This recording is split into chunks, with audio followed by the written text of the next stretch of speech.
Indonesia, darurat kebakaran lahan dan hutan. Sejumlah daerah di tanah air kini dikepung asap, penyakit infeksi saluran pernafasan atas pun menghantui warga. Petugas gabungan terus berjibaku memadamkan titik api agar tidak semakin meluas.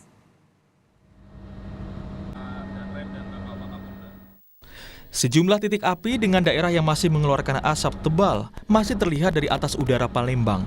Kebakaran lahan gambut milik perusahaan dan warga ini sudah terjadi sekitar sebulan. Penjabat Gubernur Sumsel, Komandan Satgas Operasi Karhutla, melakukan pantauan udara kebakaran lahan dan hutan di Kabupaten Ogan Komering Ilir, Sumatera Selatan. Helikopter waterbombing juga masih terus melakukan pemadaman api. Sementara itu, Asprof PSSI Sumsel masih menunggu kepastian resmi dari PSSI Pusat soal memindahkan lokasi pertandingan kualifikasi Piala Dunia 2026 antara Timnas Indonesia kontra Timnas Brunei Darussalam. Sebelumnya PSSI berencana menggelar pertandingan ini di Stadion Gelora Sriwijaya Jakabaring, Palembang. Rencana ini gagal karena kondisi kabut asap yang masih menyelimuti kota Palembang. Dengan salah satu pengurus panitia yang nanti akan berada di Palembang untuk pertandingan Brunei Darussalam dan Indonesia, hanya sebatas seperti dulu, belum ada komitmen ataupun pemberitahuan bahwa pembatalan itu. Tapi keterangan saya yang resminya seperti ini, kita menunggu surat resmi pembatalan itu dari PSSI. Di Padang, Sumatera Barat, pemerintah Kota Padang membagikan 3.500 masker kepada masyarakat sebagai antisipasi penyakit infeksi saluran pernapasan atas. Pemerintah Kota Padang juga telah mengeluarkan surat edaran mengimbau warga yang merasakan gangguan pernapasan untuk segera berobat ke fasilitas kesehatan atau puskesmas terdekat. Ya, masyarakat itu bisa tercover sebelum bencana itu terjadi. Ya, ini merupakan langkah antisipasi dan ini sesuai dengan surat edaran yang sudah disampaikan oleh Bapak Wali Kota melalui Dinas Kesehatan.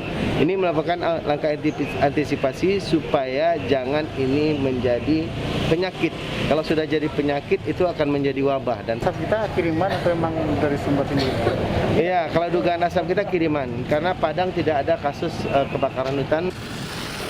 Sementara kualitas udara yang sangat tidak sehat membuat Banjarmasin berada pada status siaga darurat kabut asap hingga 31 Oktober 2023. Pemkot Banjarmasin mengambil kebijakan pembelajaran jarak jauh atau daring mulai tingkat PAUD, SD hingga SMP. BPBD mencatat sejak 26 Juni hingga 2 Oktober, ada 32 titik lokasi kebakaran lahan di Banjarmasin dengan luasan mencapai 5,3 hektar. Namun BPBD menyangkal kabut asap bukan berasal dari kebakaran hutan dan lahan. Di kita itu tidak berdampak kabut asap. Kabut asap yang ada ini karena kiriman dari daerah-daerah tetangga kita yang memang sangat banyak titik apinya mengepung Banjarmasin ya, jadi terbawa angin ya Banjarmasin juga terdampak asap.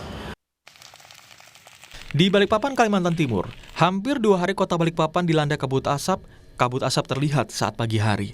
Badan Meteorologi, Klimatologi, dan Geofisika Kota Balikpapan menyebut kabut asap yang terjadi di Balikpapan kiriman dari wilayah selatan seperti Pasir dan Kalimantan Selatan. Tercatat hampir 200 titik panas di Kalimantan Timur. Kebakaran hutan Gunung Lawu di Ngawi, Jawa Timur meluas hingga ke Jawa Tengah. 200 personel gabungan diterjunkan untuk memadamkan titik api. 2 titik api itu berada di ketinggian 2.507 dan 2.407 meter di atas permukaan laut. Kondisi cuaca yang berkabut tebal dan disertai angin kencang menjadi kendala dalam proses pemadaman. Tim Liputan, Kompas TV.